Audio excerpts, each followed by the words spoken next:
এই ছোট বাচ্চার কথাগুলো সবাই শুনে যাবেন আশা করি। তো ভালো লাগলে লাইক করে দিবেন।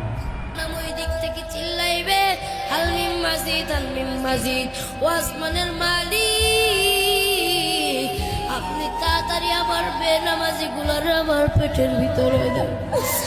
ও বান্দা কত গুনাহ করলি, এই গুনাহ নিয়ে তুই কেমনে আসরের ময়দানে দাঁড়াই? বান্দা একটু মনে কি ভয় হয় না? আসরের ময়দানে আমার আল্লাহ কি হিসাব নেবে?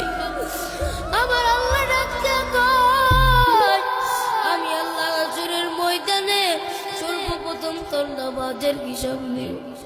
ও বান্দা, আমি আল্লাহ এত দয়ার হব, আমি আল্লাহ এত মায়ের হব, যার নাম যখন চিল্লাইবে আল্লাহ তাড়াতাড়ি বেনামাজি গুলো আমার পেটের ভিতরে দেয়।